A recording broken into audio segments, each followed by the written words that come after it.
Hello বন্ধুরা, শুভ সকাল, রাধে রাধে। তোমরা সবাই ভালো আছো? আমার শরীরটা আজ ভালো নেই। আজ আমি উঠতে পারিনি, শরীরটা ভীষণ অসুস্থ। আর কালকে আমি যে কথাগুলো তোমাদেরকে বলেছিলাম আমার জীবনের বাস্তব, আমি প্রতারণার শিকার হয়েছি।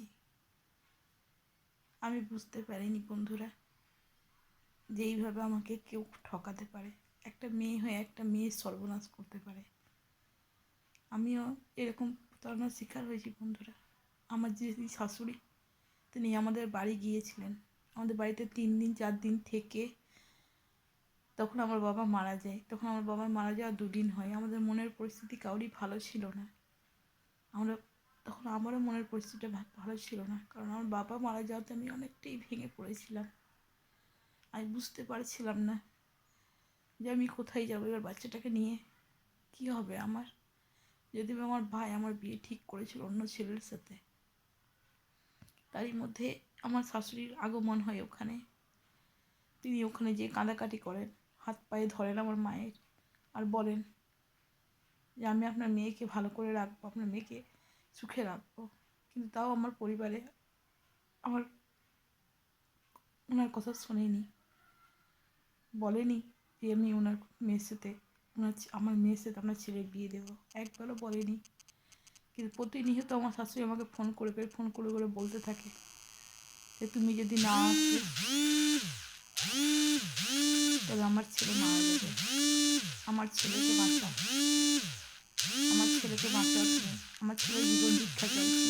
এই ধরনের প্রচণ্ড ব্ল্যাকমেল করতে থাকে আমাকে ফোন করে। তাই আমি বাধ্য হয়ে বন্ধুরা বাড়ি থেকে বেরিয়ে আসি ওনার ব্ল্যাকমেল আর প্রতারণার শিকার হয়ে। আমি বুঝতে পারিনি যখন বেরিয়ে আসি তখন ওনার কথায়।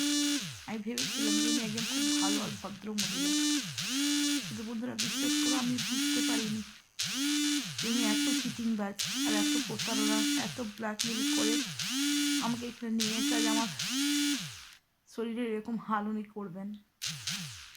উনি যেন তো করে কোনো টর্চার করতে আমাকে ছাড়েনি।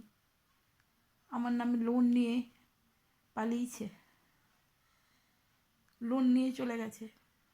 কিন্তু তাও বন্ধুরা আমি যদি বলতে গেছি তো আমাকে সমানে টর্চার করেছে। আমার ননদ, আমার শ্বশুরকে বলেছি, আমার শ্বশুর আমার কথা শুনেনি। আমার শ্বশুরও তাই, ওনার প্রত্যেকটা অন্যায় সাপোর্ট করেছেন উনি। আমার হাজব্যান্ডের একটা না 2টো বিয়ে, আমার শাশুড়ি আমার হাজব্যান্ডের 2 বউকেই তাড়িয়ে দিয়েছে, থাকতে দেয়নি। কিন্তু প্রতিনিয়ত আমার উপরেও টর্চার করে যাচ্ছে আমার শাশুড়ি।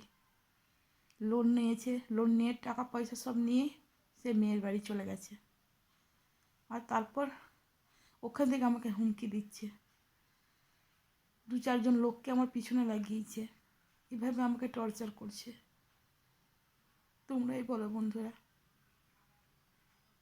আমি কী করবো এই মুহূর্তে? আমার হাজব্যান্ড যে কোনো নর্মাল মানুষ তাও না। আমার হাজব্যান্ড একজন ছোট বাচ্চাদের মতো, সে কিন্তু নর্মাল মানুষ না, কিন্তু সুস্থ মানুষ না, সে একদম একটা ছোট বাচ্চার মতো। সে কোনটা ভালো কোনটা মন্দ কিছু বোঝে না, তার যেটা ভালো মনে হয়, যেটা ভালো করতে সেটাই করে। কিন্তু তবুও আমার শাশুড়ি প্রতিনিয়ত আমাকে অত্যাচার টর্চার চালিয়ে যাচ্ছে। তার মেয়ে আর সে মিলে সমানে আমাকে অত্যাচার করছে। যদি বা আজ আমার শ্বশুর আমাদেরকে একটু সাহায্য করছে, একটু পাশে আছে, তারও বয়স্ক মানুষ, সেও টাকা পয়সা দিয়ে তার ছেলেকে হেল্প করছে যাতে লোনটা শোধ করতে পারে। কিন্তু আমার শাশুড়ি প্রতিনিয়ত অত্যাচার করে যাচ্ছে আমার উপরে, প্রতিনিয়ত ফোন করে হুমকি দিচ্ছে। আমার শাশুড়ি আমাকে মেরে ফেলবে, আমাকে বাঁচতে দেবে না। আমি এই জন্যই ভিডিওটা করছি বন্ধুরা, যাতে তোমরা যেন এরকম প্রতারণার শিকার না হও, তোমরা যেন এরকম ব্ল্যাকমেল যাতে তোমাদেরকে কেউ না করে। আমি যেরকম প্রতারণার শিকার হয়েছি তোমরা যেন কেউ না হও। আজ আমার শরীরের জন্য যেটুকু তাই আমার শাশুড়ি, যেমন ওই 2 বউকে তাড়িয়েছে, আমাকেও জানে মেরে ফেলবে, ওর একটাই টার্গেট আমাকে মেরে ফেলা। সেই জন্য প্রতিনিয়ত বাইরে যেয়ে আমার উপরে অত্যাচার করছে, আমাকে ঝুমকি দিচ্ছে, আমাকে টর্চার করছে ফোন করে। আশেপাশে সব আজে বাজে কথা বলছে, আমার মায়ের বাড়িতে হুমকি দিচ্ছে, আমার বাবার বাড়িতে আজে বাজে কথা বলছে। আমি জানি না সে কী চাই, তার কী ইচ্ছা। আর যদি সে চাই যে তার ছেলের খেটে মরুক আর টাকা পয়সাগুলো সে নিজের মেয়েকে দেবে, তো বন্ধুরা মেয়ে তো সবারই আছে, আমিও তো একটা বাড়ির মেয়ে। কিন্তু তা বলে একটা পরের বাড়ির মেয়েকে এইভাবে টর্চার করা কি কোনো মানে হয় বন্ধুরা, তুমি বলো?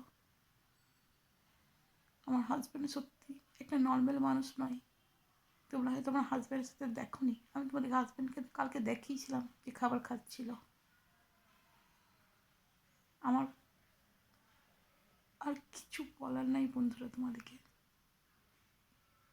এদিকে আজ আমার শরীরটা এতটাই অসুস্থ যে আমি আজ কোনো শর্ট ভিডিও করতে পারিনি তোমাদের সাথে, সেই জন্য আমি আজ যা ভয়েসে এসেছি। যদি পারো বন্ধুরা প্লিজ লাইক করে আমার পাশে থেকো, যাতে আমি আমার যে বাচ্চাটা আছে সেটাকে যেন একটু মানুষ করতে পারি। আর সত্যিকারে আমার তোমাদের সাপোর্টের খুব দরকার। তোমরা যদি আমাকে সাপোর্ট না করো তাহলে সত্যিকার আমি জানি না আমার কী হবে। কারণ মাথার উপরে আমার শাশুড়ি যা লোন নিয়েছে, আমি কী করে সেই লোনটা শোধ করবো? আর তার উপরে শাশুড়ি প্রতিনিয়ত টর্চার, প্রতিনিয়ত অত্যাচার, প্রতিনিয়ত ফোনে হুমকি। প্লিজ বন্ধুরা ভিডিওটা শেয়ার করো আর আমার পাশে থাকো প্লিজ বন্ধুরা, প্লিজ। আজ আমার পরিবারও আমার থেকে দূরে, আমার পরিবারেরও কেউ আমাকে আমার খবর নেয় না। আমি মরছি না বাঁচছি কেউ কিন্তু একবার জানতেও আসে না। আমার কেউ নেই আজ। আজ আমি নিজের ভুলে সবকে হারিয়েছি। আজ আমি একা। তাই তোমাদের সাপোর্টের খুব দরকার আমার। যদি ভিডিওটা ভালো লাগে প্লিজ লাইক করো আর শেয়ার করো, এই পাশে থেকো আমার। আজকে এখানে রাখছি বন্ধুরা।